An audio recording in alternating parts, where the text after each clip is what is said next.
بسم الله الرحمن الرحيم. السلام عليكم ورحمة الله وبركاته.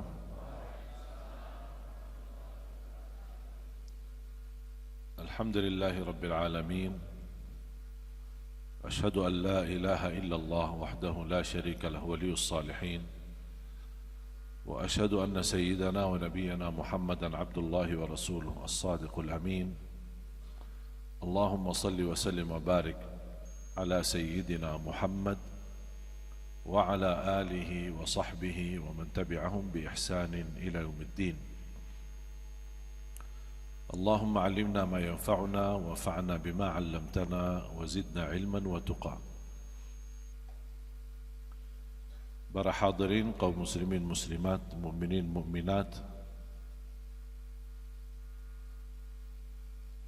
alhamdulillah syukurillah diberikan oleh Allah Subhanahu wa taala kesempatan silaturrahim dan terus menjalani program safari dakwah mulai dari kemarin bulan suci Ramadan dan seterusnya insyaallah sampai hari raya Idul Adha. Dan dikhususkan tahun ini safari dakwah roadshow untuk daerah Jawa Tengah dan Jawa Timur, sebagaimana terlaksana tahun kemarin di daerah Timur, Sulawesi, Palu dan Papua. Mudah-mudahan perjalanan safari dakwah ini mampu bersama-sama mewujudkan cita-cita dan harapan mencetak 1 juta penghafal Al-Quran untuk Indonesia. Alhamdulillah program ini sudah jalan, sudah hampir 3 tahun yang bisa dibilang diresmikan, tapi sebelumnya sudah bergerak. Alhamdulillah salah satu perjuangan kami ada acara Hafiz Indonesia dan juga beberapa program di bawah binaan kami, pesantren-pesantren dan juga rumah tahfiz. Dan setiap tamatan hafalan 30 juz kami kirimkan ke Madinah untuk setor hafalan dan bacaan di hadapan imam-imam besar Masjidil Haram dan Masjid Nabawi. Tujuan kami setor hafalan itu untuk mendapatkan reaksi kebenaran bacaan-bacaan semua yang di bawah binaan kami. Kalau sudah dibenarkan bacaannya, baru kami berikan ijazah, namanya ijazah dan sanad. Sanad itu di ilmu Al-Quran yang bersambung sampai kepada Rasulullah sallallahu alaihi wasallam. Jadi urutannya dari guru ke guru, guru terus bersambung sampai kepada Rasulullah. Tidak terputus. Ilmu itu, ilmu Al-Quran dan Rasulullah SAW dari malaikat Jibril dari Allah Subhanahu wa ta'ala. Itu yang disebutkan talaqi. Malaikat Jibril talaqi Al-Quran dari Allah, memberikan bagaimana bacaan Al-Quran. Malaikat Jibril menyampaikan kepada Nabi Muhammad sallallahu alaihi wasallam. Nabi Muhammad sallallahu alaihi wasallam memberikan kepada sahabat, tidak dirubah sedikit pun. Sama apa yang disampaikan oleh Allah kepada malaikat Jibril disesuaikan oleh malaikat Jibril kepada Nabi Muhammad. Nabi Muhammad sallallahu alaihi wasallam menyesuaikan sesuai untuk terus terjaga bacaan Al-Quran. Makanya metode Madinah yang kami jalankan adalah 5 tahap. Tahap pertama khususnya yang mulai dari nol, apalagi masih awam. Tahap yang pertama memperbaiki huruf dan bacaan. Kami tidak mau banyak hafiz tapi tidak benar bacaannya. Sekarang banyak terlalu menggampangkan, yang penting hafal. Ternyata hafal 10 juz, 20 juz tapi bacaannya keliru, bacaannya salah, bacaannya tidak sah.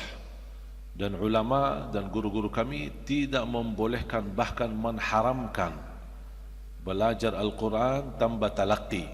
Maksudnya tambah talaqi, tambah berguru yang dasarnya sesuai. Jangan hanya sembarangan baca-baca tapi bacaannya tidak benar, khususnya bagi orang yang ingin menghafal. Kalau orang awam yang tidak pernah belajar, dia belajar atau baca dari guru ya sesuai kemampuan. La yukallifullahu nafsan illa usaha, sesuai kemampuan. Ada yang bisa cepat perbaiki, ada yang bisa sempurna, ada yang masih berbata-bata. Tidak semua sama. Usaha dan ikhtiar kita belajar walaupun masih berbata-bata itu tidak mengurangi perjuangan kita. Bahkan berbata-bata kesulitan yang kita hadapi bukan dosa, justru pahala di sisi Allah Subhanahu wa taala. Bukan kata saya tapi kata Rasulullah sallallahu alaihi wasallam, "Walladzi yaqra'ul Qur'ana wa yatata'ta'u fihi wa huwa 'alaihi syaqqun lahu ajran." Barang siapa yang membaca Al-Quran dan kesulitan dalam membacanya, berbata-bata, kesulitan tajwidnya, kesulitan hurufnya, tapi dia semangat untuk baca, semangat untuk belajar. Kata Rasulullah SAW, Allah berikan dua pahala. Satu, karena dia mau belajar, mau baca Quran. Yang kedua, kesulitan yang dihadapi, kesusahan yang dia hadapi, Allah hargai perjuangannya, Allah berikan pahala atas kesusahan yang dia hadapi, bukan dosa. Makanya jamaah sekalian, kita terus harus bersemangat untuk belajar Al-Quran. Makanya tahap yang pertama memperbaiki bacaan dan huruf. Semakin baik hurufnya, semakin betul tepat mengeluarkan hurufnya, akan semakin mudah baca Al-Quran. Ya contoh misal, contoh sederhana. A'udzu billahi minasyaitonir rajim. Ada orang a'udzu billahi, salah. Bukan a'udzu. Jadi tidak perlu diperpanjang di situ. Termasuk ucapan huruf hamzah bukan a. Ukurannya seperti dua jari. Kalau dilebar sedikit udah rubah suara. Kalau rubah suara berarti ada masalah. Ya, ada masalah, ada sesuatu yang tidak benar. Padahal ukurannya hanya dirapatkan tangannya a'udzu, bukan a'udzu. Jadi seperti ini contoh. Jadi ada metode mudah, tidak ada yang sulit dalam Al-Quran. Tidak ada yang sulit untuk belajar Al-Quran. Yang sulit adalah hawa nafsu kita. Yang sulit, belum ada kemauan yang keras, belum ada tekad yang tinggi untuk mempelajari Al-Quran. Karena Allah sudah janji, "Walaqad yassarna al-Qur'ana lidzikri fahal min muddakir." Kami telah memudahkan Al-Quran, kami telah memudahkan. Sudah selesai. Artinya kemudahan sudah terjadi, sudah ada. Kami telah memudahkan Al-Quran untuk dibelajari. Fahal min muddakir, mana yang mau belajar, kata Allah. Berarti yang ada kemauan belajar pasti akan dapat kemudahan. Kalau tidak ada kemauan belajar, tidak mungkin dapat kemudahan. Itu janji Allah Subhanahu wa taala. Sampai Rasulullah SAW bersabda, "Khairukum man ta'allama al-Qur'ana wa 'allama." Sebaik-baik antara manusia, bahkan yang terbaik di antara manusia yang mempelajari Al-Quran dan mengajarnya. Bahkan yang mempelajari lebih didahulukan daripada mengajar. Sampai disebutkan dalam hadis, kalau ada sesuatu yang duluan dan belakangan, berarti yang duluan lebih mulia daripada yang belakangan. Khairukum man ta'allama al-Qur'ana wa 'allama. Yang terbaik di antara kalian yang mempelajari Al-Quran dan mengajarnya. Kenapa yang belajar lebih mulia daripada mengajar? Mohon maaf kalau tidak ada yang mau belajar, siapa yang mengajar? Kalau tidak ada yang belajar, terus kita ngajar siapa? Masa kita ngajar hantu? Ya, bahkan Rasulullah SAW mendorong kita supaya semangat belajar akan mendapatkan kemuliaan di sisi Allah Subhanahu wa taala. Tahap yang kedua, menyempurnakan tajwid. Hiasi bacaanmu dengan indahan tajwid. Tajwid pun tidak perlu anda faham izhar, iqlab, ikhfa, idgham, tidak perlu anda hafal itu. Tapi hafal cara membaca ayat-ayatnya. Di mana ada letakkan gunnahnya, dengung misalnya, di mana ada samarnya, di mana ada panjangnya, itu sudah dipraktik. Tidak perlu hafal ilmu tajwid. Zaman Rasulullah SAW, Rasul tidak pernah mengajarkan sahabat ini izhar, ini idgham, ini iqlab, ini ikhfa. Itu tidak ada contohnya dari Rasulullah SAW. Terus kapan munculnya? Itu muncul belakangan ilmu itu. Ketika sudah tersebar di masa waktu itu, tidak ada orang yang mengetahui tajwid, tidak ada yang praktik bacaan yang benar. Akhirnya ada ulama yang membuat buku tajwid supaya kembali umat mempelajari, jangan sampai salah baca Quran. Tapi dalam Rasulullah SAW, karena bacaan mereka sudah benar, langsung dipimpin oleh Rasulullah, makanya mereka tidak perlu belajar ilmu tajwid. Dan itu yang kita harapkan, umat Islam kembali kepada sistem Rasulullah. Apa itu? Talaqi, belajar Al-Quran dengan guru, berlangsung, yang bisa membenarkan bacaan kita, yang bisa memperbaiki lafaz-lafaz kita. Itu yang kita harapkan. Terus yang ketiga, menindahkan suara, walaupun sebelumnya suara kita membuat orang lain sakit kepala. Tak apa-apa, ada ilmunya, jangan khawatir, ada ilmunya bagaimana supaya suara saya indah. Terus yang keempat, menguatkan hafalan. Habis sudah tahap pertama jalan, tajwid dia bagus, suaranya bagus, sambil kita menghafal, pasti banyak orang yang saya terima curhatnya dan keluhannya apa? Saya mudah hafal tapi cepat lupa.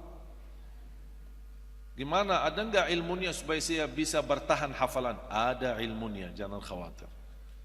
Ada namanya muraja'ah. Bagaimana sistem muraja'ah? Bagaimana kita bisa menjalankan agar hafalan saya bisa bertahan lama? Bahkan harapan saya bisa hafalanku bertahan selama-lamanya. Bagaimana caranya? Ada sistemnya. Bagaimana baca hafalan dan ulang hafalan dalam salat? Sunnah qabliyah ba'diyah atau sunnah tahajud, apa salat sunnah duha, sunnah wudu, tahiyatul masjid, atau salat wajib, salat zuhur, asar, maghrib, isya. Seperti sistem yang saya lakukan di masjid kami di Madinah. Kalau khatam Al-Quran, kita setiap salat baca mulai dari suratul Baqarah sampai khatam. Kita membutuhkan hampir 7 bulan. Baca sebagian subuh, nanti lanjut di salat maghrib, nanti lanjut salat isya karena jahriyah kan, kemudian nanti lanjut lagi salat subuh dan seterusnya sampai selesai Al-Baqarah, nanti masuk Ali Imran, masuk An-Nisa dan seterusnya sampai khatam 30 juz dalam salat fardu. Diperkirakan 6 sampai 7 bulan, paling maksimal 8 bulan sudah selesai khatam 30 juz melalui salat fardu. Kalau di Ramadan kita sekali bisa khatam. Saya masih ingat di masa lalu dulu kita di Masjid Nabawi kita khatam Al-Quran 2 kali. Salat tarawih 1 kali, salat tahajud 1 kali. Salat tahajud kan 10 malam. Berarti dalam 1 malam 3 kali 3 juz khatam. Sekarang sayang sekali budaya dan tradisi itu sudah kehilangan di Masjid Nabawi dan di Masjidil Haram. Karena mungkin banyak keluhan jamaah tidak kuat, banyak kelemahan muncul, malas-malasan. Kalau kepanjangan salatnya ada yang tidur dalam keadaan sujud. Apalagi tahajud. Kalau tahajud kan lama, beda sama tarawih. Kalau tarawih cepat, kalau di Indonesia lebih cepat. Sampai 23 rakaat 7 menit. Itu tidak benar. Yang kita mau makna kalimat tarawih, salatnya lama dan istirahat. 2 rakaat istirahat, 2 rakaat istirahat. Bukan tidur tapi istirahat. Makanya tradisi dulu di Madinah, kalau kita salat di Masjid Nabawi, habis 2 rakaat dibagi minum teh, minum kopi, kurma, biar apa segar, ngobrol sebentar, terus lanjut lagi. Apalagi tahajud. Tahajud kan lama, 3 juz, bayangkan 3 juz dalam 8 rakaat, ditutupi witir jadi 11. Itu tahajudnya, belum lagi tarawihnya. Biasanya di 10 malam terakhir. Hampir berdiri mungkin dibaca 3 halaman, 4 halaman 1 rakaat. Rukuknya hampir sama dengan berdiri. Kalau berdiri 15 menit berarti rukuk 15 menit. Gimana? Kuat enggak? Dah kuat. Dah kuat. Makanya itu tradisi sudah tidak ada di Madinah. Tarawih hanya dikhatamkan di salat tarawih, di tahajud diberikan tugas para imam bebas baca. Dulu ada target, tahajud pun harus khatam dari Al-Baqarah sampai An-Nas. Sekarang sudah bebas, mana saja silahkan imam baca bebas. Tapi kalau tarawih tetap terjaga urutannya sampai selesai khatam di malam 29, hari tanggal 28, malam 29 khatam di juz 30, juz amma. Kemudian habis sudah 4 tahap, perbaiki huruf dan bacaan, sempurnakan tajwid, indahkan suara, menguatkan hafalan. Kemudian yang terakhir baru masuk kepada tahap inti, membaca Al-Quran di dalam salat maupun di luar salat sesuai bacaan Nabi Muhammad sallallahu alaihi wasallam. Ada orang bertanya, iman kita bisa baca Quran seperti Nabi Muhammad? Ya bisa, ada ilmunya. Itu yang disebutkan ijazah dan sanad. Faham Bapak Ibu ijazah kan? Faham kan? Kalau ada amalan, tolong Pak Kiai ijazahkan ke saya kan? Maksudnya apa? Kalau Pak Kiai atau Ustaz memberikan ijazah amalan ini, berarti anda boleh lakukan tapi tidak boleh rubah-rubah. Jangan bikin sendiri. Dikasih salawat, itu ijazah salawat. Dikasih zikir, itu ijazah zikirnya. Sama juga wirid Al-Quran, bunyi ijazah. Ijazah yang terkait urutannya sampai kepada Rasulullah SAW. Makanya ketika anak-anak dan di bawah binaan kami hafal Al-Quran 30 juz, kita kirim ke Madinah selama 1 bulan. Mereka tugasnya hanya setor hafalan. Dan semua anak-anak santri tidak boleh selama belajar Al-Quran di tempat kami, tidak boleh ada kesibukan yang lain. Semua kita sediakan. Belajar digital marketing gratis, belajar bahasa Arab gratis, belajar bahasa Inggris gratis. Karena kita ingin Ahlul Quran harus modern, harus maju, jangan hanya hafal Quran tapi tidak pandai apa-apa. Bahasa Arabnya bagus, bahasa Inggrisnya bagus, dan juga digital marketing bagus, bisa mempelajari online. Bagaimana membantu keluarganya untuk menambah penghasilan sambil kita menjalani program hafalan Al-Quran. Begitu selesai, baru dikirimkan ke Madinah. Makanya jemaah sekali dimuliakan Allah Subhanahu Wa Taala, salah satu contoh perjuangan acara Hafiz Indonesia. Memang Bapak Ibu, saya yakin anda suka menonton acara Hafiz Indonesia. Kalau tidak berkesempatan di depan layar, pasti akan menonton di YouTube atau bisa mendapatkan kiriman video dari siapapun. Hafiz Indonesia termasuk program favorit kita di Indonesia. Sangat mengagumi kita sebagai masyarakat Indonesia di negeri Arab. Karena pernah teman saya menawarkan, seorang pengusaha Madinah pernah menawarkan untuk buat acara Hafiz Indonesia tapi versi Arab. Tapi jujur saja gagal. Kenapa gagal? Karena tidak menemukan anak jumlah banyak di bawah usia 10 tahun hafal Quran. Yang hanya ditemukan hanya di Indonesia. Di Malaysia pun sudah berusaha, tidak dapat. Tidak bisa dihitung dengan jari, 1, 2 atau 4 orang, 5 orang. Rata-rata yang hafal Quran di Madinah sudah dewasa. Kalau di bawah 10 tahun bisa dihitung, mungkin 5 orang, 6 orang. Kalau di Indonesia alhamdulillah jumlah banyak. Dan yang muncul di acara Hafiz Indonesia 20 orang atau 18 orang, itu termasuk anak-anak yang terbaik. Dari berapa? Dari jumlah 700 sampai 800 orang. Banyak orang tidak tahu apa yang kita berjuangkan di Indonesia. Karena yang muncul di layar TV hanya acara yang sudah matang, sudah direkam, sudah jadi. Tapi sebelum acara Hafiz Indonesia, kami bekerja keras selama 4 bulan. Turun ke lapangan, desa-desa, kampung-kampung, sawah-sawah, menumpulkan anak-anak, menetes hafalannya, bacaannya, bagaimana.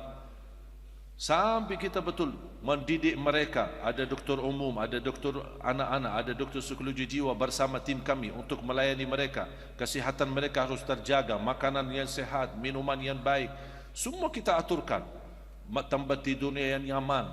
Sampai dari jumlah yang begitu banyak terpilih 20 orang yang dibawa ke Jakarta. 20 orang yang dibawa ke Jakarta karantina selama 2 bulan. Belajar bagaimana bangun tahajud, bagaimana teratur tidurnya, bagaimana bangun untuk azan subuh. Berlomba-lomba anak-anak. Sampai saking senangnya anak-anak, begitu program teratur, ada yang bangun dan duluan azan subuh. Padahal belum waktunya, saking semangatnya. Kata dia dah mau anak-anak yang lain mendahului untuk azan subuh. Bahkan ada sampai anak-anak yang di atas panggung dia mohon maaf buang air. Saking dia mungkin karena kecapean atau apa, tapi subhanallah luar biasa. Saya kagumi kesabaran anak-anak itu luar biasa. Coba bayangkan 2 bulan tapi bekerja keras. Ini anak-anak, mohon maaf bukan anak dewasa. Ini di bawah 10 tahun. Ada yang masih malu, ada yang masih belum terbiasa dengan lingkungan baru, ada yang macam-macam kita. Ada yang suka mukul saudaranya, sahabat, namanya anak-anak, suka main-main tapi pukulannya keras.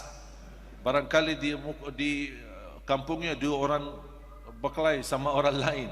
Makanya datang bersama anak Hafiz Indonesia, ada yang lembut, kecil badannya, dipukul langsung sakit. Semua ini masalah kita tidak ada yang tahu di layar TV. Kita aturkan, kita perbaiki lagi bagaimana saling meminta maaf, ya, jangan saling menyakiti. Kalau ada saudara yang menangis, kita bersama. Ini selama 2 bulan baru bisa menghasilkan anak yang matang fikirannya. 10 tahun tapi seperti anak dewasa. Bacaannya, tampilannya, tapi ada di antara mereka yang sifatnya anak lucu. Kami biarkan supaya membawa sesuatu di acara Hafiz Indonesia yang menghiburkan. Ya, jangan terlalu serius semua, serius nanti orang bosan. Makanya ada anak-anak yang memang sengaja kami biarkan dengan kebiasaannya. Tapi kalau ada yang sifatnya keras, ada yang sifatnya malu, ada yang sifatnya takut, ada yang sifatnya tidak berani, kita aturkan. Kita didik mereka supaya bagaimana bisa menjadi syiar dan contoh baik. Makanya ketika anak-anak dieliminasi dan dipulangkan, sampai ada beberapa orang tua atau ada jamaah yang suka kasih komen, kan kasihan anak, dia masih bawah 10 tahun, kenapa sampai gitu-gitu nangis? Jangan ada yang pulang dah, sudah biarin aja begitu. Saya bilang mereka menangis bukan karena dia tidak berkesempatan juara, tetapi dia menangis karena bisa kehilangan suasana yang begitu indah. Bangun bisa bersama, tahajud bisa bersama, makan saling membantu. Jadi suasana ini yang selama 2 bulan yang mereka dapatkan bisa kehilangan itu. Makanya kalau terpisah dari lingkungan ini, dia berkata, saya bukan nangis karena keluar dari Hafiz Indonesia, tapi karena saya mau pisah dari teman-teman saya yang baru. Mereka saling setor hafalan. Ini 5 tahun setor 3 juz. Yang usia 7 tahun mendengar begitu luar biasa. Bahkan ada yang usia 7 tahun tapi murajaahnya, mengulang bacaan setiap hari 7 juz. Makanya ketika membawa anak-anak yang dapat hadiah umrah dan hadiah haji, ketika mereka sudah di sana bertemu dengan para imam-imam besar, mereka berajar. Saya tunjukkan ini anak-anak hafiz Quran. Para imam mau salaman terus bicara bahasa Arab, anak-anak dah ngerti, mereka dah faham bahasa Arab ni. Justru disitulah kelebihan yang Allah berikan kepada kita di Indonesia. Sampai para imam, masa ini dah bisa bahasa Arab? Dah bisa bahasa Arab, cuma bisa satu kata, Assalamualaikum. Itu aja. Makanya para imam di sana kagumi, ini anak dah bisa bahasa Arab tapi subhanallah begitu luar biasa. Di tes hafalannya, jangankan hanya yang bisa belajar, ada di antara anak-anak hafiz Indonesia yang belajar Al-Quran tanpa guru. Itu sebuah mukjizat. Dia bisa baca dengan benar, tajwidnya bagus tapi tidak pernah ada guru. Itu namanya fitrahnya, kesucian. Padahal orang tuanya awam, sampai ibunya menangis, sampai ibunya berkata, hentikanlah sudah buta huruf. Tidak boleh ada lagi buta huruf di tengah kita.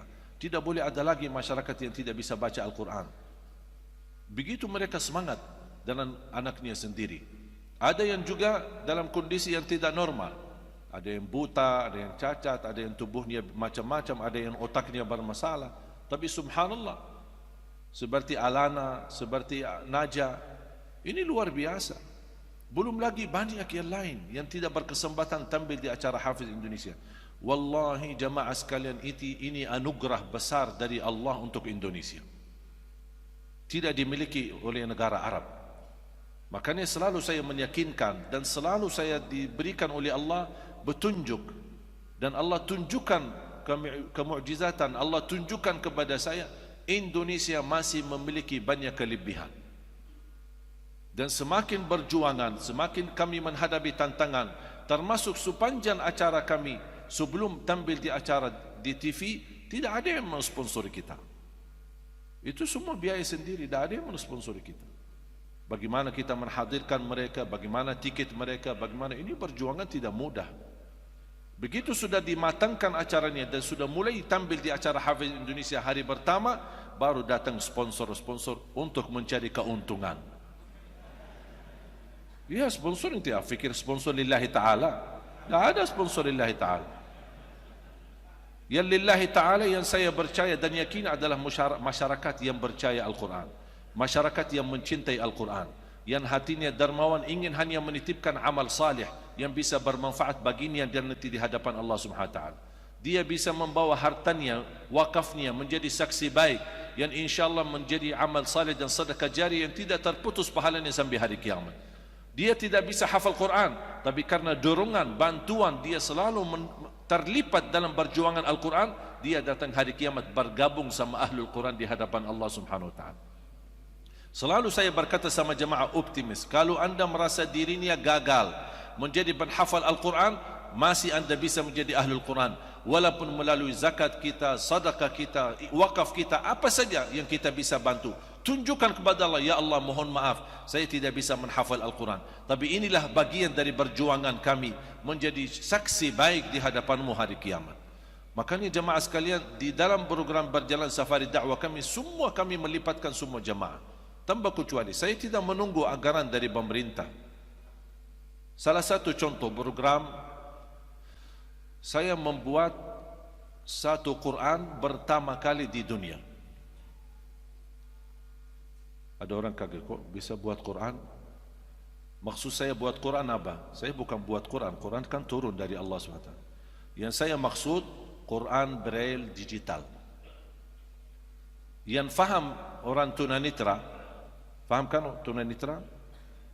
Yang mereka tidak bisa melihat, dan ada satu kitab atau Quran namanya Quran Braille. Apa itu Quran Braille? Setiap satu juz satu buku. Ada 30 buku. Silahkan Bapak kalau berkenan, ibu-ibu juga, nanti ke pustakaan atau mana saja tambah jualan buku, tanya ada enggak Quran Braille yang manual, yang biasa. Itu satu kardus beratnya 18 kg. Setiap satu buku satu juz, ada 30 buku. Itu murni Al-Quran. Ada juga lagi yang dibikin oleh pemerintah, Kementerian Agama, Quran Braille yang disertai terjemahan. Itu lebih besar lagi. Saya bikin Quran Braille digital cuma satu buku kecil, bisa dibawa kemana-mana. Sekarang tunanetra, sebelum adanya Quran Braille digital, mereka membawa Al-Quran, dia tidak bisa bawa 30 juz, cukup satu buku karena cukup besar. Ukurannya satu buku aja besar. Masukin di tas, bawa kemana-mana untuk bisa belajar di jalan. Begitu munculnya program program Quran Braille digital tetap buku, tetap ada Braille, tapi disertai pena, seperti Quran Qalam. Faham tak Quran Qalam? Kalau Quran Qalam, tinggal kita buka Al-Quran, bencet di mana dia bunyi kan? Ini apa tajwidnya, apa hurufnya apa. Kalau Quran Braille, bagaimana mereka untuk bencet di ayat-ayat yang dia inginkan? Dia tidak bisa lihat. Makanya ada Braille-nya, ada bahasa Braille. Dia tinggal suntuh di mana, baru dia tempelkan. Ada nama surahnya, ada terjemahannya, ada juga terkait dengan amalan-amalan sehari-hari. Dan alhamdulillah, ketika kami mengadakan Quran Braille, ternyata apa yang kami nemukan, apa yang kami buat ini termasuk pertama kali di dunia. Banyak perusahaan-perusahaan yang datang ke saya, termasuk Cina yang memiliki percetakan Al-Quran. Ya subhanallah, non-muslim tapi punya percetakan Al-Quran. Bukan karena dia cinta Quran, tapi mencari keuntungan. Ya, jadi beda, masalah bisnis beda. Masalah bisnis ada kaitan iman, kafir, muslim, semua. Yang penting cari keuntungan, cari manfaat. Ada yang datang saya minta, saya mau ambil Quran Braille, saya nanti cetak, saya sebarkan. Saya bilang tidak. Saya ciptakan ini, niat saya wakaf untuk Indonesia. Saya tidak mau diperjual beli. Saya ingin semua tunanetra di Indonesia memiliki Al-Quran dan bisa baca Al-Quran sendiri. Makanya saya lipatkan masyarakat. Alhamdulillah bisa berjalan. Awal langkah 300 Quran Braille. Kita kumpulkan 300 tunanetra di acara di Jakarta. Kita adakan acara. Maka agak sedikit banyak hambatan, kesulitan. Karena satu Quran Braille yang manual harganya di atas 1.800.000 sampai 2.400.000. Kalau Quran digital 1.400.000. Hemati harga dan hemati fisiknya, tidak terlalu besar untuk dibawa. Ketika kami nawarkan memang agak kesulitan, belum bisa meyakinkan masyarakat manfaat Quran Braille digital yang baru, karena bagi mereka itu sesuatu yang baru. Akhirnya saya terpaksa berusaha mencari solusi dari pemerintahan. Barangkali ada respon. Quran kita yang Quran Braille digital sudah disahkan oleh Kementerian Sosial, sudah disahkan oleh Kementerian Agama. Sudah dites bacaannya, dites terjemahannya, dan sudah diberikan kebenaran.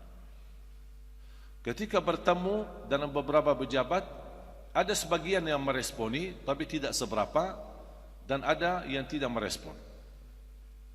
Bagaimana supaya kita bisa mendapatkan anggaran yang tetap atau resmi? Saya usaha ketemu Presiden. Saya ajukan permohonan untuk bertemu Presiden.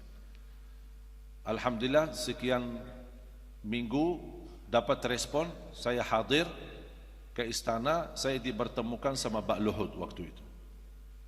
Berbicara panjang lebar, apa yang ingin saya sampaikan, saya sampaikan. Saya hanya hajat untuk menyampaikan kepada Presiden hajat tunanetra. Ini bukan hajat buat saya.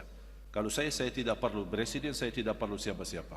Yang saya perlu adalah untuk tunanetra, masyarakat kita yang memiliki keterbatasan. InsyaAllah diusahakan disampaikan hajatnya. Sampai tunggu, tak 4 bulan tidak ada berita. Saya ajukan permohonan lagi. Dipanggil, saya dipertemukan lagi sama Pak Luhut. Dan sama bahasanya. Sampai yang ketiga kali, saya dipertemukan sama Pak Wiranto. Sampai 3 kali. Akhirnya saya menyampaikan, sudah diresponi program ini, tidak diresponi, sudah diterima, tidak diterima, wallahi saya akan tetap jalan, walaupun sendiri. Dan alhamdulillah saya jalan membuktikan bagaimana manfaat Quran Braille.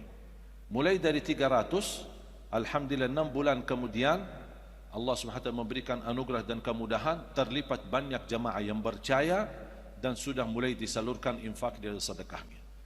Termasuk mulai dari tenaga kerja yang ada di Hong Kong, tenaga kerja yang ada di Taiwan, tenaga kerja yang ada di Korea. Itu awal-awalnya cerita. Baru mulai masyarakat dari lokal negeri kita. Alhamdulillah sedikit demi sedikit berjalan. Berapa kita berhasil sudah bagikan? 28.000 Quran Braille digital.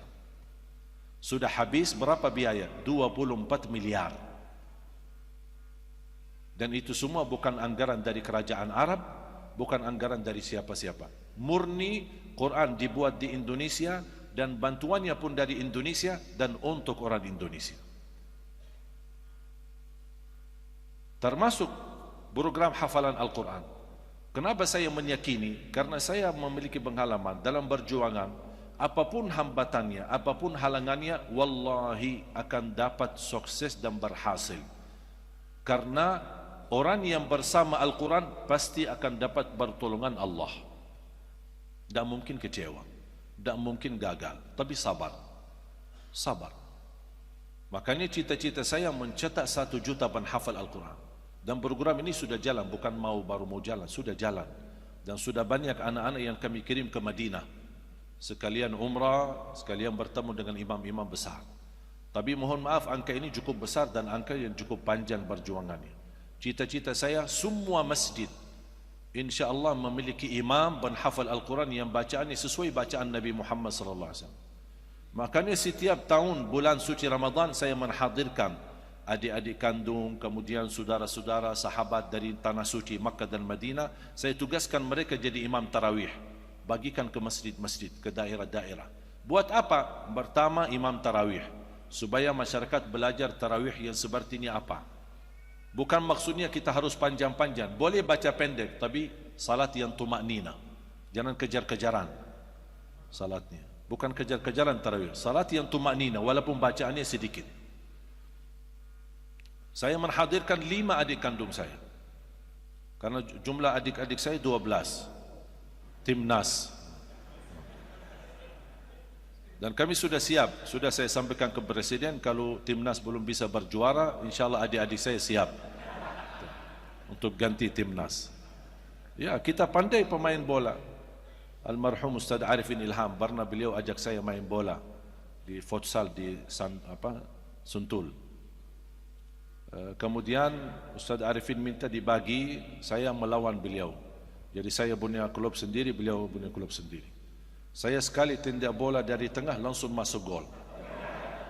Kata Ustaz Arifin, mohon maaf stop, kita ada perubahan sistem. Beliau masuk ke klub saya, diganti ambil satu dari klub saya, dibawa ke sana. Saya bersama Syekh, tidak bisa lawan Syekh. Jadi kita bermain. Waktu itu saya ingat, bersama beliau kita main bola, saya sendiri masukin gol 17. Alhamdulillah. Jangan salah ya, saya pandai main bola. Ya. Kalau mau coba nanti kita main futsal sekali-kali. Jadi kita boleh berhiburan, boleh bersenang-senang, tapi ketika kita bersama Al-Quran serius. Bersama Al-Quran nikmati waktumu. Fokus kepada Al-Quran. Berikan waktu yang cukup untuk Al-Quran. Muliakanlah Al-Quran, karena balasannya Al-Quran akan muliakan kita. Makanya jamaah sekalian dimuliakan Allah Subhanahu wa taala, cita saya bukan saat kita Ramadan menghadirkan para imam. Saya tugaskan juga adik-adik. Karena dari 12, alhamdulillah ada adik-adik saya yang hafal Al-Quran 10 penghafal Al-Quran. Juz 30 juz, bukan juz 30. Dan saya sengaja tugaskan kepada mereka untuk betul-betul serius untuk fokus kepada Al-Quran. Saya bilang sama mereka, kalau kalian datang dari Madinah, mau bersenang-senang, mau istirahat, mau jalan-jalan, mohon maaf, diam aja di Madinah. Madinah di sana lebih aman, Madinah di sana lebih nikmat, Madinah lebih barakah. Ada Rasulullah SAW, makam Rasulullah, ada Masjid Nabawi. Ini bentuk Masya Allah sama dengan Masjid Madinah. Masjid Nabawi Jawa ya? Apa nama masjidnya? Kalau saya boleh Masjid Nabawi Jawa.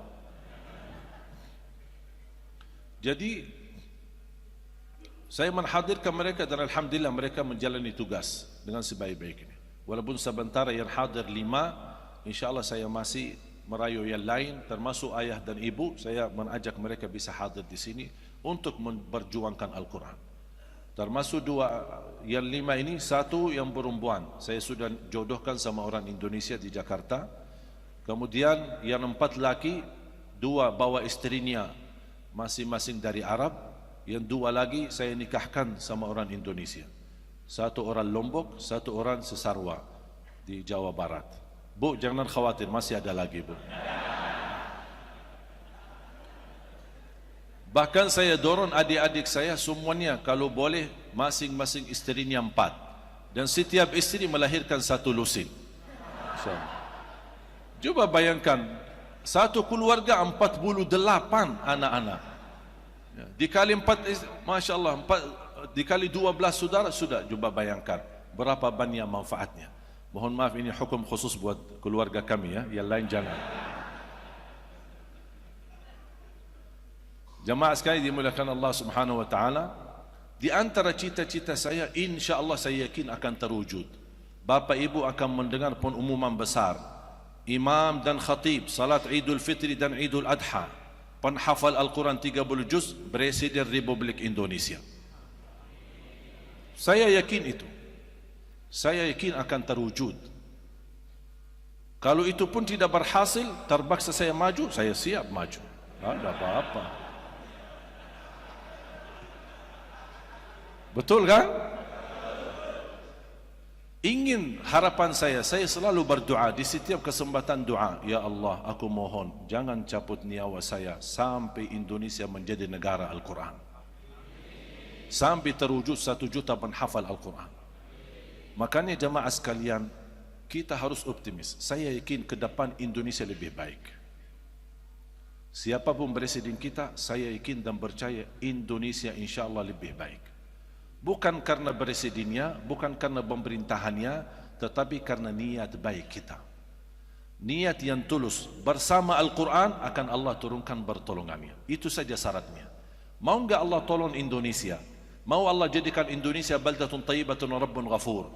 Mau jadikan Indonesia terangkat penderitaan, kemiskinan dan permasalahan ekonomi, permasalahan politik, permasalahan sosial, permasalahan di pendidikan, permasalahan kesehatan? Tidak ada sistem yang tersempurna yang bisa menyelesaikan semua masalah kecuali sistem Al-Quran. Bagaimana? Dekatlah sama Al-Quran, cintailah Al-Quran, berakhlak akhlakul Quran, akan Allah segera turunkan pertolongannya untuk Indonesia. Jangankan Indonesia yang menjadi jumlah terbesar sedunia penduduk Islam. Turki, negara sekuler, ratusan tahun melawan Islam. Tidak boleh kumandang azan dalam bahasa Arab, tidak boleh belajar bahasa Arab, tidak boleh belajar agama, tidak diizinkan buka pesantren, tidak ada rumah tahfiz. Itu semua dilarang. Siapapun yang dipertemukan untuk belajar Al-Quran langsung ditangkap masuk penjara. Sekian tahun melawan Islam. Begitu Allah Subhanahu wa taala rubahkan kondisi dan keadaan di Turki, Allah hadirkan seorang presiden yang indah dan merdu suara bacaan Al-Quran, Erdogan. Buka di YouTube, Presiden Turki Erdogan baca Quran. Subhanallah, indah suaranya. Mesir, yang istilahnya negara ulama Al-Azhar, negara melahirkan banyak penghafal Al-Quran. Tapi sepanjang sejarah itu belum terwujud presiden penghafal Al-Quran. Sampai Allah wujudkan dengan demokrasi, dengan terjadi pemilu yang sangat luar biasa bersih, Allah menghadirkan seorang presiden walaupun hanya sementara, baru terjadi permusuhan yang luar biasa dan tantangan. Muhammad Mursi menjadi presiden, penghafal Al-Quran, dan dia berimam salat Idul Fitri bersama masyarakat. Itu luar biasa. Walaupun dia sudah mati syahid, mudah-mudahan diterima di sisi Allah sebagai syahid. Intinya, kalau kita ada niat, wallahi terwujud. Masa kita kalah sama negara sekuler Turki? Kita negara terbesar penduduk Islam. Hanya minta, saya berharap cuma satu. Mau enggak Bapak Ibu memperhatikan Al-Quran sepenuhnya mulai hari ini? Paling tidak jangan lewat satu hari tidak baca Quran. Paling tidak mulai harimu dengan baca Al-Quran, tutupi harimu dengan baca Al-Quran. Jangan kita selalu bersama HP. Bangun tidur pertama yang dilihat HP. Ketika mau tidur yang terakhir dilihat HP. Pergi kemana-mana bawa HP. Bahkan sekarang ada power bank, jadi tidak perlu pusing kita mencari cas. Sakit sudah luar biasa menggunakan HP. Belum lagi chat, habiskan, coba tambah kita sadar 5 jam, 6 jam, 7 jam habis waktu bersama HP, tidak disadari kehabisan waktu itu. Bisa kehilangan istri tak apa-apa, tapi kehilangan HP stres. Coba bayangkan. Makanya jemaah sekalian, kita perlu memperhatikan. Saya tidak minta Bapak Ibu tinggalkan HP-nya, jangan urus lagi HP. Tidak, tetap kita memiliki HP. Tapi tolong disesuaikan bacaan Al-Quran. Mulai harimu dengan baca Al-Quran dan tutupi harimu dengan baca Al-Quran, supaya menjadi di antaranya berkah. Sederhana, satu ayat. Ayat Al-Kursi. Rasulullah sallallahu alaihi wasallam bersabda, "Man qara'a ayat al-kursi dubura kulli salatin laysa bainahu wa bainal jannati illa an yamut." Barang siapa yang membaca ayat al-kursi setiap habis salat fardu, dijamin masuk surga. Ini satu ayat. Satu ayat dapat jaminan masuk surga, dibaca setiap habis salat fardu. Contoh, kalau habis salat anda lagi buru-buru, ada rapat, ada meeting, ada janji sama orang, tidak bisa telat. Habis salat, astaghfirullah, astaghfirullah, astaghfirullah, Allahumma antas salam wa minkas salam, sampai selesai. Selesai Allahumma antas salam, baca ayat al-kursi. Habis itu anda pulang, sambil jalan subhanallah 33, alhamdulillah 33, Allahu akbar 33, satu kali la ilaha illallah wahdahu la syarikalah, lahul mulku wa lahul hamdu wa huwa ala kulli syai'in qadir. Sudah selesai zikir kita. Asal habis salat jangan tinggalkan ayat al-kursi. Jaminan masuk surga cuma satu ayat. Kalau satu ayat Al-Kursi menjaminkan kita masuk surga, gimana satu surah Al-Baqarah? Gimana 30 juz Al-Quran? Salah satu menjamin keberkahan. Bapak Ibu pasti ingin berkah umur, berkah ibadah, berkah rizki, berkah keluarga, berkah keturunan, berkah usaha. Dimanapun kita berada selalu disertai berkah. Mau enggak membawa keberkahan selalu? Amalannya satu, baca suratul Baqarah. Rasulullah SAW bersabda, "Alaikum bi suratil Baqarah, fa inna akhdaha barakah wa tarkuha hasra wa la tastati'uha al-batala." Ambillah suratul Baqarah, bacalah suratul Baqarah secara rutin sampai selesai.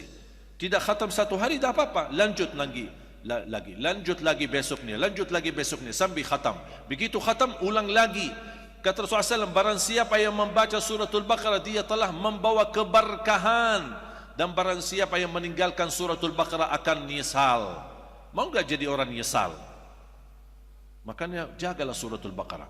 Baca suratul Baqarah dalam rumahmu, karena Rasulullah SAW bersabda, al-baitul ladzi tuqra'u fihi suratul Baqarah yafirru syaitanu min.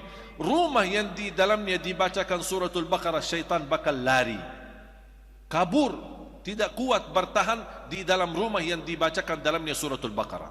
Makanya kalau kita merasa sering berantem di rumah, sering berkelahi antara suami istri, sering ribut di rumah tangga, anak kita bawel tidak bisa taati suaminya, tidak bisa taati orang tuanya, ada masalah antara suami istri, ingat, banyak syaitan di rumah.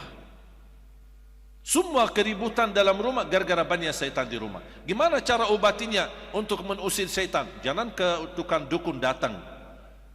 Pak, dukun, kita bawa orang dukun datang biar dilihat. Ini Pak ada. Seperti kemarin saya isi acara, habis acara ada satu ibu nangis luar biasa. Minta tolong. Apa minta tolong? Kenapa?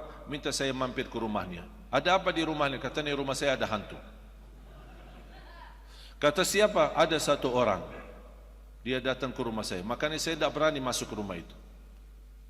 Dan setiap saya mau bawa orang, dia baca yang dah tahu, baca gitu, terus saya bayar 5 juta, kadang 4 juta, 3 juta, habis uang saya. Dan hantu-hantu tidak keluar-keluar. Tolong saya minta Syekh, doakan. Bisa. Saya langsung ke rumah. Kasihan ibu itu, ditipu selama ini. Dia bohongi, dibodohi. Gara-gara kepercayaan kepada dukun atau ramal atau macam-macam. Saya datangi ke rumahnya. Begitu saya masuk, astagfirullahalazim, saya sengaja bikinlah. Begitu, astagfirullahalazim, ada 4, 5. Mohon maaf, karena dia percaya itu, ya saya harus ikutin dia. Begitu saya baca, jangan khawatir Bu, tenang-tenang saja, saya akan bacakan insyaAllah. Saya baca suratul Baqarah. Begitu saya, alhamdulillah baru mulai keluar, ini keluar satu, alhamdulillah Bu. Oh ini yang kedua keluar, ibu alhamdulillah, ibu alhamdulillah semuanya sudah keluar ibu, sujud syukur. Benar dah ada lagi Bu. Alhamdulillah semenjak itu dia kembali ke rumahnya dan alhamdulillah nikmat. Setiap dia kesempatan telefon, alhamdulillah Syekh saya sudah tempati rumah saya.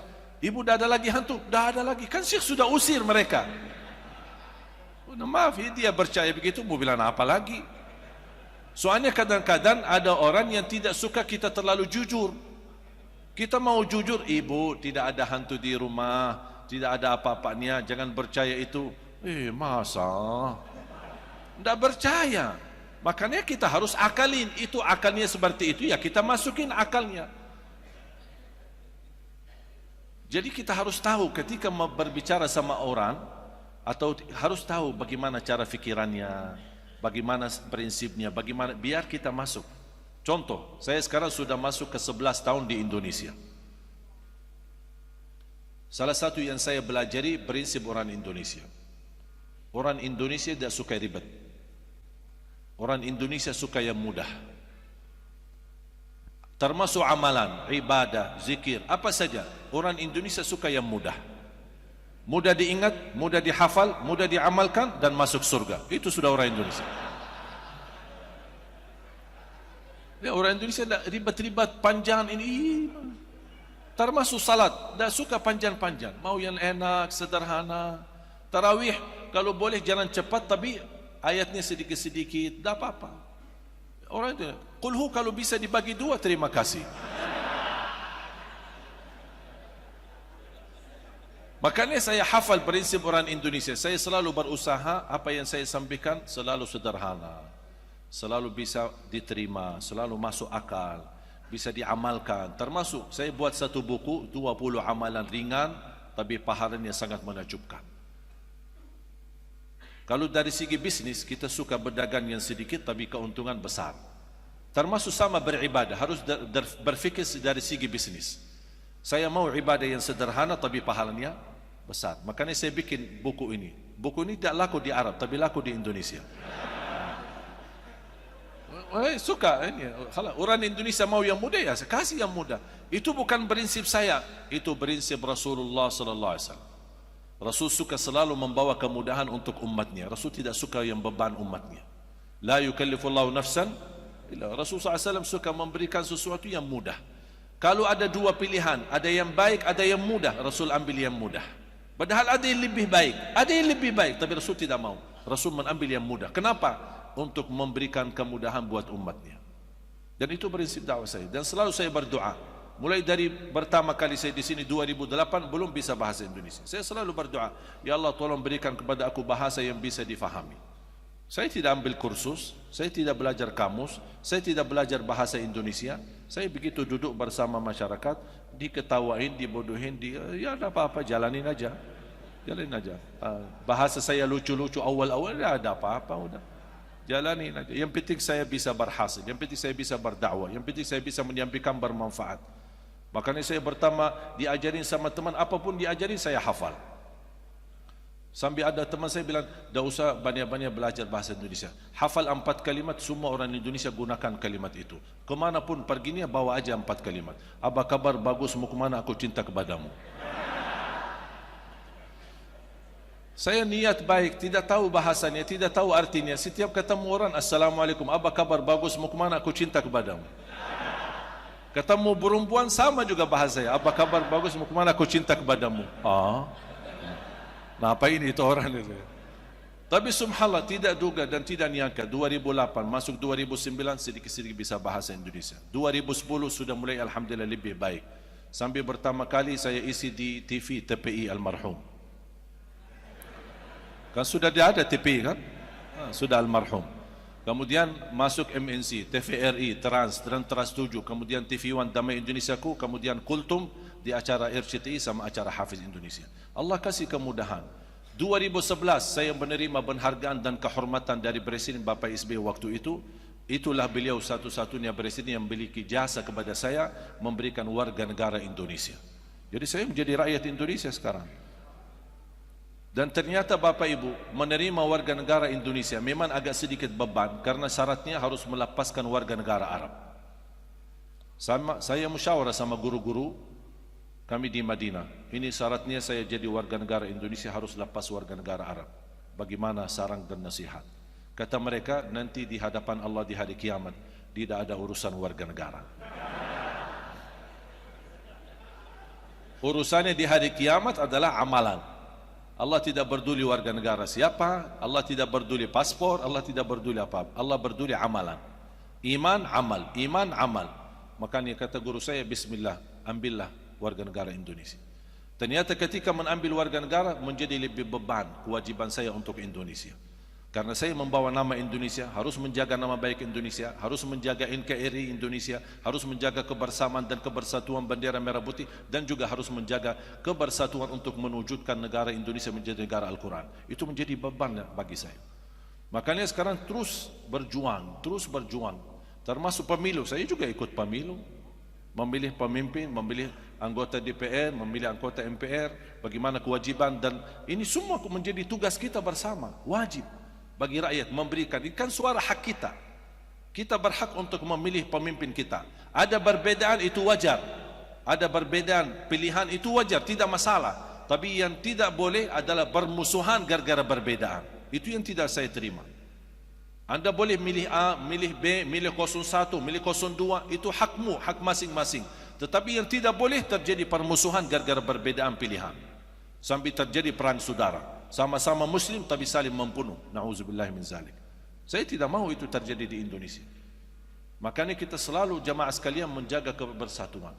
Ternyata ketika saya terima warga negara, saya menemukan sejarah. Ternyata Bapak Ibu, anugerah saya menjadi warga negara Indonesia. Pertama, saya bisa ke Palestina. Karena selama warga negara Arab tidak bisa ke Palestina. Bahkan anugerah yang lebih istimewa lagi, saya diberikan kesempatan menjadi imam salat maghrib dan isya di Masjidil Aqsa.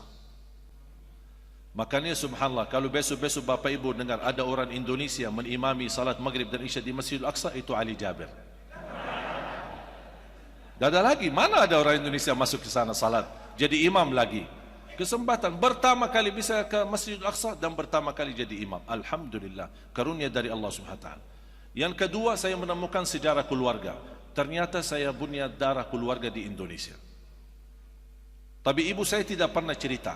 Saya menemukan sejarah keluarga di Indonesia. Di Lombok, di Madura, di Bumi Ayu, kemudian di Surabaya, di Jakarta, di Bima, banyak keluarga. Ternyata ceritanya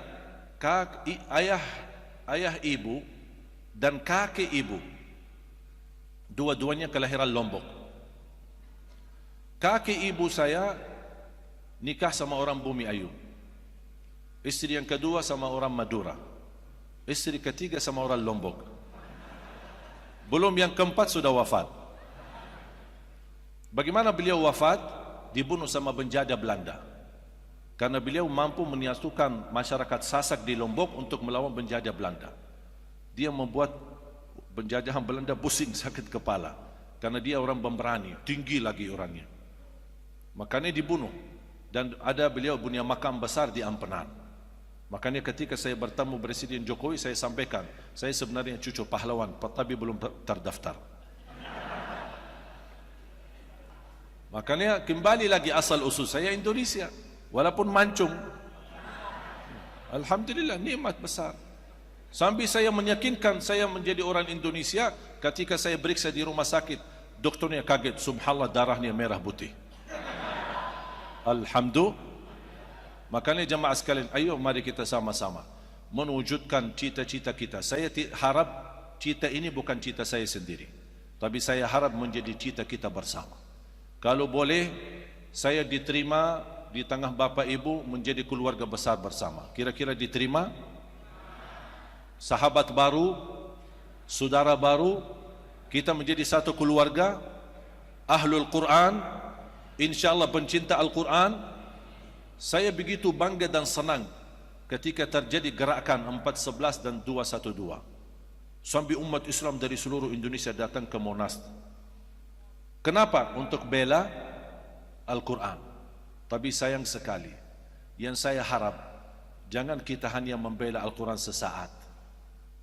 Jangan kita ada gerakan seperti itu karena ada orang menghina Al-Quran. Kenapa kita harus menunggu ada orang menghina Al-Quran baru kita bangkit untuk membela Al-Quran? Seharusnya sebelum ada yang menghina Al-Quran, jangan lupa kita sudah menghina Al-Quran duluan. Sudah lewat berhari-hari tidak baca Quran, sudah tidak menghargai Al-Quran. Sampai saya masuk satu kampung, saya bangga sekali mendengar suara Al-Quran dari sebuah rumah. Saya bilang alhamdulillah, baru lewat satu kampung ada bacaan Al-Quran. Biasanya pagi-pagi sambil ibu sapu-sapu joget-joget karena nyanyi, dandut-dandut itu. Pagi-pagi subuh belum terbit matahari sudah disetel dandutnya sambil sapu-sapu rumahnya. Pas lewat satu kampung dengar suara Al-Quran, saya bersyukur alhamdulillah baru saya dengar suara Al-Quran di rumah. Mudah-mudahan menjadi berkah. Mudah-mudahan semua rumah di kampung-kampung dan desa-desa dan di kota-kota mersetel Al-Quran di pagi hari supaya terdengar bacaan Al-Quran dari mana-mana.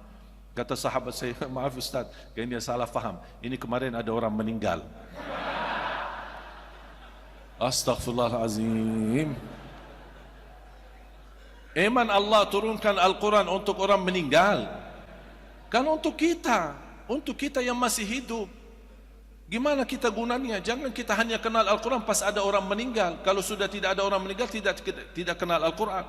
Atau kenal Al-Quran di bulan Ramadan, begitu masuk Ramadan kita bawa Al-Quran, begitu habis Ramadan kita masukin dalam lemari. InsyaAllah ketemu Ramadan yang akan datang ya.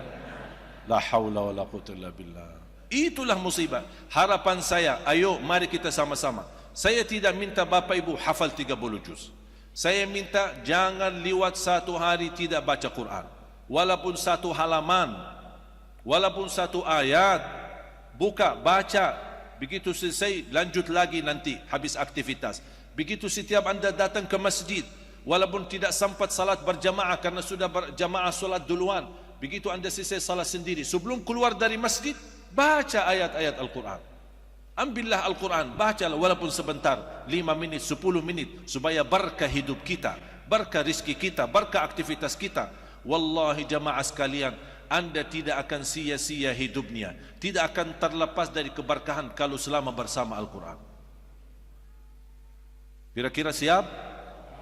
Dan kembali saya ingatkan, kalau anda merasa dirinya gagal untuk menjadi penghafal Al-Quran, jangan gagalkan anakmu menjadi penghafal Al-Quran. Kalau itu pun tidak berhasil, jangan gagalkan hartamu menjadi saksi baik untuk Al-Quran. Infak sedekah kita, zakat kita, wakaf kita, semua kita berjuangkan. masing-masing pasti saya yakin bisa memperjuangkan Al-Quran. Ada yang dari segi tenaganya, ada yang segi ilmunya, ada yang segi fikirannya, ada yang segi fisiknya, ada yang dari segi hartanya, ada yang segi keluarganya, wakafnya, apa saja. Ada saja saham, walaupun saham sedikit, tapi ada saham yang bisa menjadi saksi baik bagi kita semua di hadapan Allah Subhanahu wa taala, menjadi orang yang membela dan mencintai Al-Quran, agar di datang hari kiamat Allah bangkitkan kita bersama ahlul Quran. Saya doakan semua yang hadir, mudah-mudahan Allah jadikan semua ahlul Quran, para pencinta Al-Quran, berakhlak-akhlakul Quran, dan juga selalu senantiasa menjadi penghafal Al-Quran. Ya Allah, ya Arhamar Rahimin, atas izinmu kami bersama-sama kumpul di masjid ini. Berilah kepada kami kemuliaan sama-sama bertemu kembali di dalam surgamu ya Allah, bersama Nabi Muhammad sallallahu alaihi wasallam dan bersama ahlul Quran. Ya Allah, jadikan semua bacaan kami sehari-hari menjadi pahala yang kami titipkan, pahala untuk kedua orang tua kami, yang menjadi sedekah jariah untuk kami. Ya Allah, jadikan segala saham kami, wakaf kami, sedekah kami, zakat kami, infak kami untuk Al-Quran, jadikan itu sedekah jariah bagi keluarga kami, amal salih yang tidak terputus pahalanya sampai hari kiamat ya Rabbal Alamin. اغفر لنا ولوالدينا ولجميع المسلمين والمسلمات والمؤمنين والمؤمنات الأحياء منهم والأموات. ربنا آتنا في الدنيا حسنة وفي الآخرة حسنة وقنا عذاب النار. وصلى الله على سيدنا ونبينا محمد والحمد لله رب العالمين.